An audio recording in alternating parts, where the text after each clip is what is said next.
Most people dream of living abroad when they retire, but what happens if you want to live your dream life 2 or even 3 decades earlier? Meet John Jenks, an American who didn't wait until his golden years to find his happily ever after. He took early retirement from his longtime corporate job, packed up his life, and moved to Panama in his 40s with young kids in tow. In this episode, we'll dive into John's bold decision to swap corporate life for the sunny shores of Panama and how he's reinventing himself with new passions like pickleball, photography, and videography. You won't want to miss his incredible story. You might even be inspired to follow in his footsteps. Welcome to the Panama Podcast, From Dreaming to Doing. I'm your host, Melissa Darnay, an American who's been living her someday, every day since 2012. Get ready for a weekly dose of Panama sunshine and inspiration, from hilarious expat adventures to insider tips on living, investing, and having a blast in Panama. Curious to learn more? Go to choosepanama.com and snag your free copy of Panama Uncorked. It is my great pleasure to welcome John Jenks to the Panama Podcast. Not only have I known him since he was in his early 20s, but he is also my very own videographer.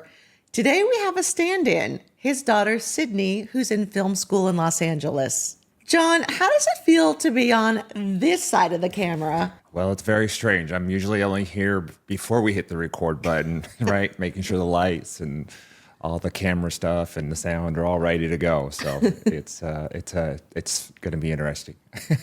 Let's dive right in. You moved to Panama in your 40s. Literally 2 decades before most people would have done it. What were the factors that led to your move to Panama? I was ready to jump in full with it. As you mentioned, been in corporate for 20, almost 30 years, and had enough of dealing with bosses and politics and bureaucracy and all that stuff, and it was time to do something on my own. And Stacy, my wife, was ready to do the same thing with her job.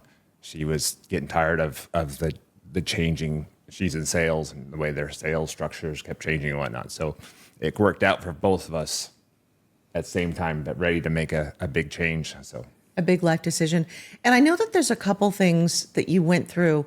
The first thing that happened, I would say it happened to us together. I lost my husband in a car accident. He at the time was your boss. Yep. Your friend, your mentor. And I think, when you're in your 30s, it's hard to think about death. It's something that's going to happen someday, but you don't think about it being so immediate. And then shortly after that, you got throat cancer and you'd never smoked. So No. How did those two things kind of play into your decision to do it sooner rather than later? You got to live life. I mean, you gotta jump in and try. I mean, you don't know until you try. If you don't go experience it, you miss it, right? You got to take those advantages. Bill was a big mentor for me. He's one that really got me into the technology and whatnot. I mean, there's all kinds of stories about me. I used to be in California, and I'd call him up, and I would just be nagging him. I'm like, how does this work? How does this work? How does this work? So he eventually just said, hey, do you want to come work here? And that was Dallas, Texas at the time. So when he passed, it was gut wrenching when he passed. I mean, I could feel it already. I could feel it again already. Because he would always reach out. We weren't working together anymore. He was doing some of his own stuff as well. But he'd reach out, and he's always asking me questions at that point, or if I came across something that I knew he was working with, we'd exchange stuff and whatnot. So. But he was always living life. He was teaching me wine at the time. So now I'm a big, wine person. Mm-hmm. And then there, like we're talking about, it's wine, you drink it, you enjoy it. Right. Jump in and try something and just try it. So he was a big part in showing me a lot. I like watching F1. F1's this weekend in Austin. He used to love, watching it. So cars, yeah. He helped me learn a lot about different things, and he's like, go do it. And there's this big thing. If you know that this is your last 2 weeks on Earth, what would you do? And what would you do differently? And I've seen this a lot on social media where people will literally make different life choices, such as maybe taking their entire family on vacation for 2 years every year, because we don't know that we're going to get tomorrow. And I think for me, that was a big part of my moving to Panama was, when you witness that death firsthand and the fact that we aren't promised a tomorrow. So why are we miserable today? Yeah. Planning for something, 1 or 2 or 3 decades away when we could be happy right now today. Yeah. Oh, and then you mentioned the cancer. That out of the blue, I had a lump show up on my chin, and I thought it was a lymph node. I was just sick. It was swollen, but it just wouldn't go away. So it was like a little golf ball size there. Go to the doctor, and he thought the same thing. He was finally did a biopsy on it. He's like, "Oh, it's cancer," by the way. So, and that's kind of how I treated it. I was like, so Stacy said, "Oh, what did the doctor said?" I said, "Oh, it's cancer." And that's a big wake up call. Yeah. Especially because you weren't the profile of the person who gets throat cancer. You had never smoked. No, never smoked. And we're healthy. You're the right Not weight. around smokers or any of that stuff. It just totally out of the blue. No history in the family either. So it just it's about 2017. That happened, and then we just took care of it. Right. Get through it. And then once you get through something like that, I think you look again at your life and say, okay, what's going to make me happy today? And because we don't get tomorrow. Nope. John, you have parents on the West Coast and siblings and kids spread out all over the U.S. What did they say when you told them that you were moving to Panama? Actually, most were very supportive. They were, "You deserve it. Go do it. That's Enjoy great. it." Yeah. Actually, I've actually had my older 2 brothers come down last year, and one was actually on a cruise that actually stopped here in Panama. So we entertained them for the day and had some fun. So I've always been the one that's moved out. When I turned 20, I moved away from the West Coast where most everyone's at, and went out to Dallas where no one else was. So Exactly. Yeah. One of the things I find interesting is once you move to Panama, everybody comes to visit you. So no matter if you haven't seen them in a while, your first year, especially here, everybody comes to visit. We talk about how sometimes we see our family more here than we did living in Dallas. Interestingly, John and I are both from the West Coast, from the Sacramento area. So living out here, we do see our families quite a bit. Switching gears a little bit, what were some of your biggest concerns about moving to Panama before you actually did it? I thought learning the language was going to be, and I still believe it's the native language of the country. So I'm a visitor here, and I That's right. It's my responsibility to learn their language, not them to learn English. I thought it'd be in it a little bit more, so my learning is still behind. And it's funny, your kids are like almost fluent. Yeah, Because they're in school around. Yeah, I was going to mention that the boys, they're going to a French school, and they actually speak a little more French now than they do Spanish, but their friends all speak Spanish too. The people around here speak Spanish, and we'll go down the elevator and they'll talk to somebody, and it'll either be French because there's a lot of French people in the building, or they'll be talking to someone in Spanish, and I'm like, where did this come from? And why isn't it this easy for us? Yeah, it's just, Dallas will just start talking in Spanish, and I'm like, where did you get all that from? What's been the biggest adjustment for you and your family living in Panama? Well, we did bring small kids. And Melissa's seen how fun and how stressful it can be with them. They're all boys. They're 10, almost 8, and 2 now. So Their hands are full. yeah. They're very active, very inquisitive. One likes to take things apart. One likes to construct stuff, and so the other one takes it apart. The 2-year-old's always getting into stuff. But now, one of the good things is you have a nanny. Yeah. And you also have, they're in daycare, they're in school. Yeah. They have a lot of activities, they have friends. Yeah. So we can actually get stuff done during the week. Yeah, while the boys are in school, the nanny are at the daycare. So we get a little quiet time. The nanny takes care of them. We'll schedule her late so we can have actually date nights and go out and have adult time while we're here. So it balances out quite a bit. It is a bit much, at times when you're doing that second round of kids. We actually came to Panama the first time together in 2010. Panama's changed a lot since then, but they've come over the years to visit me. I moved in 2012, and they didn't actually move till 2022.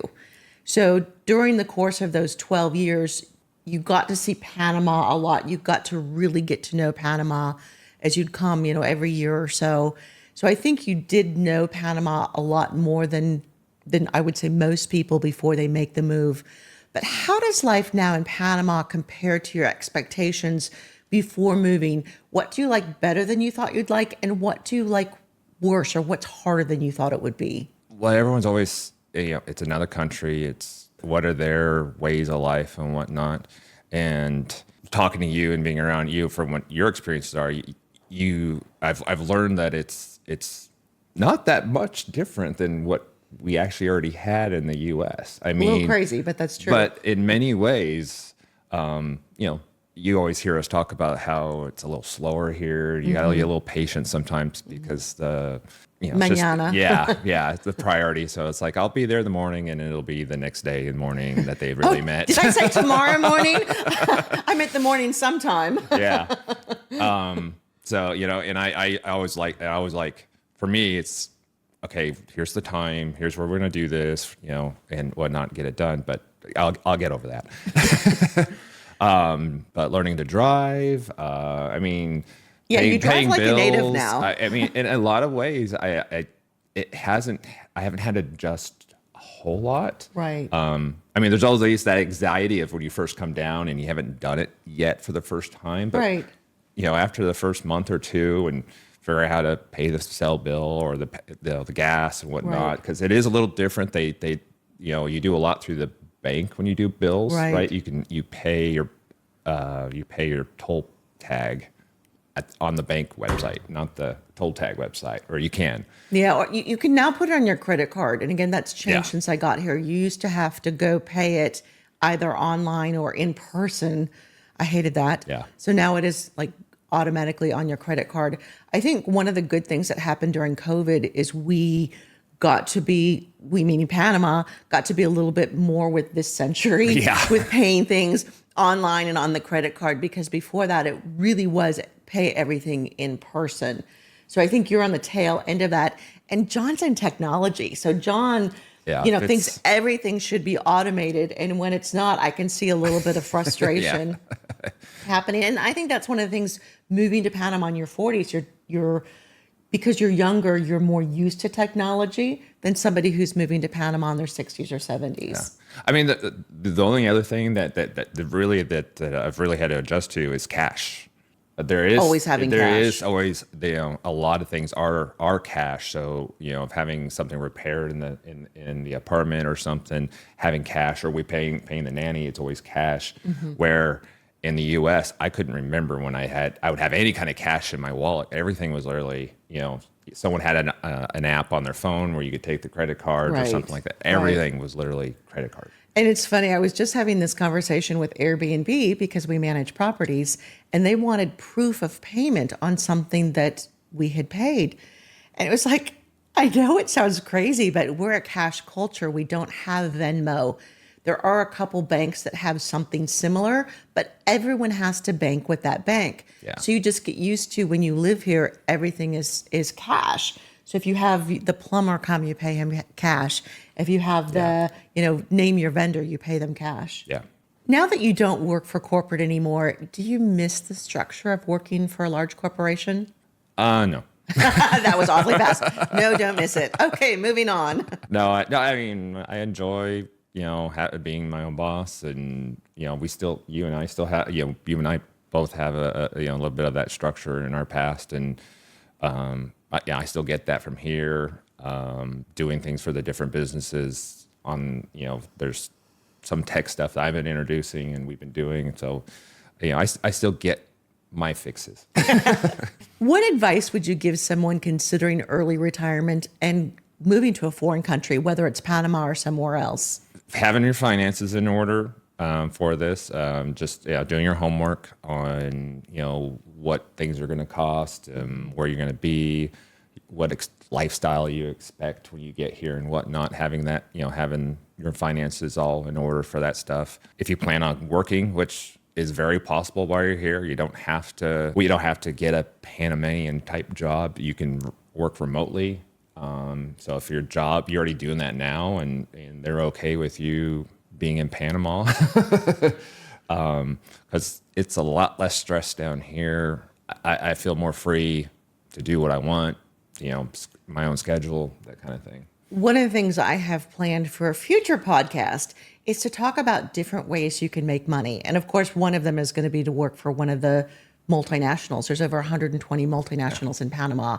So that is one way, but there's a lot of different entrepreneurial things you can do, whether it's opening a business in Panama or working remotely or staying with your company and just working remotely. So yeah, that is something that's great advice to get your finances in order and figure out whether you need that income. And if so, there's a lot of interesting ways to make that. Standing behind the camera today is Sydney Jenks, who I've known since she was in her mama's belly.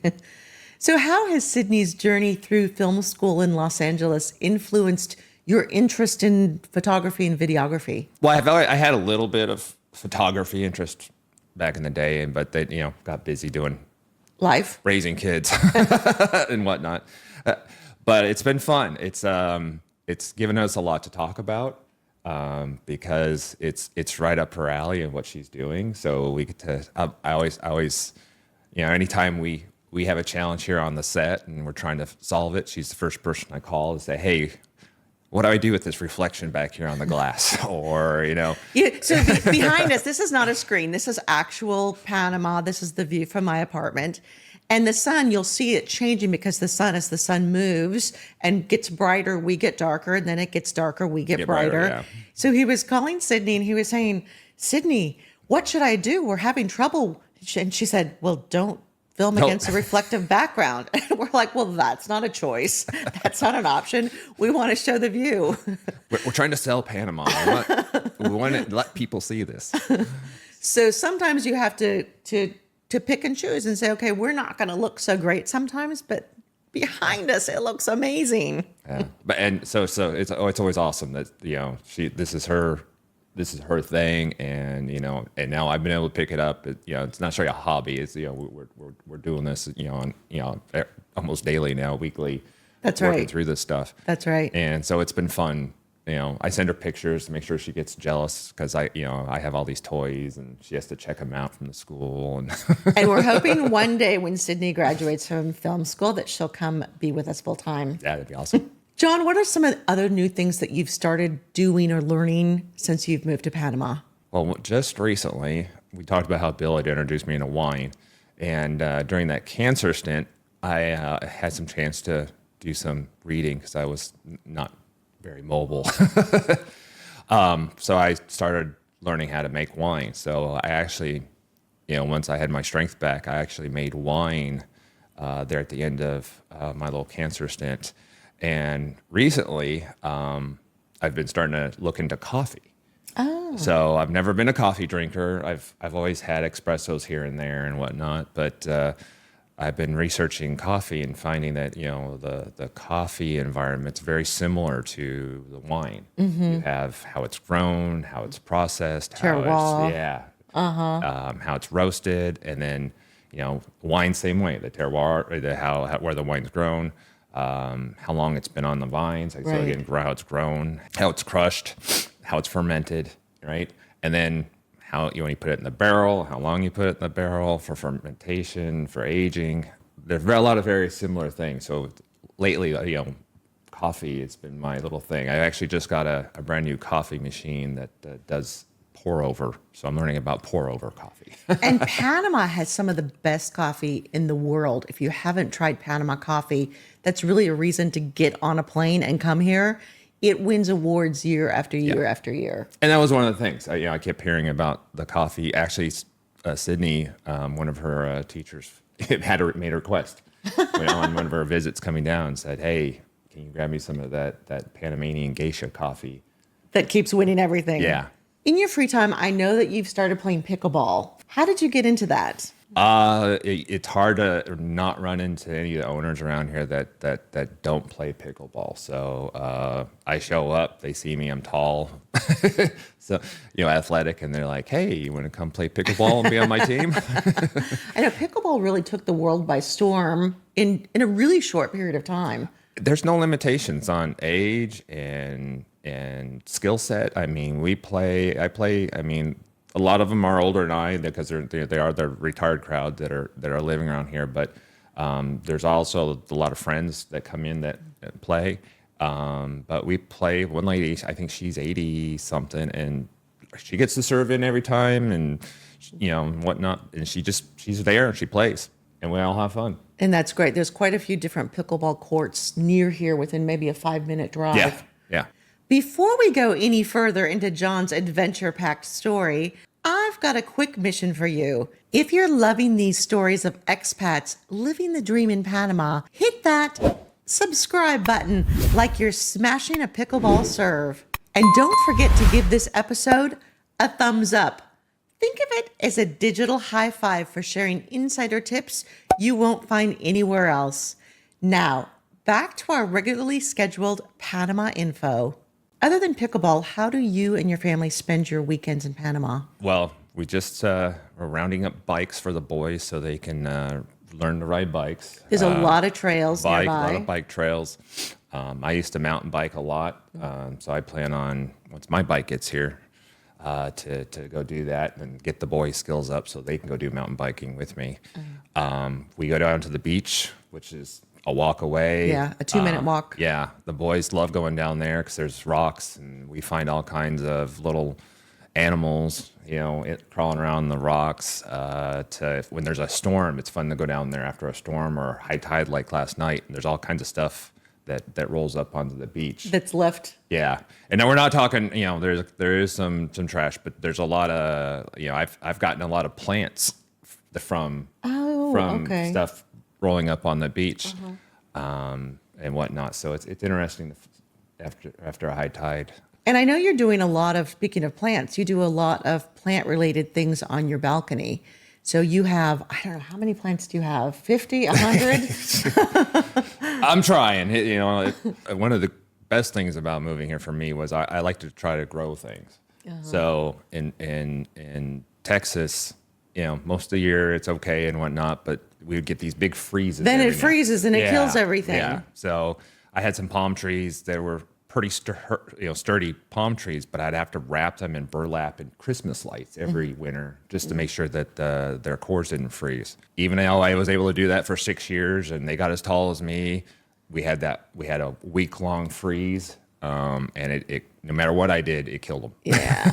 And here, believe it or not, it never freezes. Never freezes. It's always 75 to 80 degrees or so. We're in a rainy season, so and you great can rain. see behind me all the plants. I mean, not just the jungle, but the plants on my balcony as well. It's nice because I also grow all the herbs because I like to cook. So I grow all the cooking herbs as well as some flowers. Yeah. But yeah, pretty much anything you put in a pot is going to grow here. Yeah, you can take a walk down, and if you see I see a lot of monsteras type of varieties that grow up on the trees, and you can go and grab a stem, put it in some water, and it starts growing. So yeah, that's how I get a lot of things. Is just, that looks like that would be fun to try to grow it, and yeah, you put it in water, or you extract the seeds out of it, so get them germinating and whatnot. So, and I know on weekends you also have a lot of pool. There seems to always be a pool party with the kids. Yes, the boys they were the type where you pretty much just threw them in the water and they just started swimming. I mean, they just love the water, and I had to do very little to teach them to swim. They are just water babies. On the weekends, there's just so much to do. So having kids, there's that extra element of the pool parties and probably going to the mall. The malls here, there's always some sort of extra special activity aimed at kids. But whether you have kids or you don't, there's always something to do, whether it's going to live music events, going to parties. I've mentioned it before on the podcast. There's actually more things that we get invited to than we could ever put into our schedule. There's several wine tastings a week. It seems like that we get invited to as well. Being in the wine industry, you need to start getting invited to coffee events. Yeah, I know. We need to You put check you on those that out, list. Yeah, there's quite a few coffee shops that are down here for that. Yeah. And there you have it. John Jenks is living proof that you don't have to wait until your hair turns gray to start living your dream abroad. From playing pickleball under the tropical sun to capturing Panama's beauty through his camera lens, John's story shows us what's possible when you take the leap and embrace a new adventure. Whether you're planning your own early retirement or just dreaming of a life less ordinary, remember, your someday can be today. Thanks for tuning in, and if you found John's journey as inspiring as I did, make sure and hit the like button and share this episode with anyone who's ready to turn their expat dreams into reality. John, thank you so much for joining us today. We will see you in Panama. Cheers!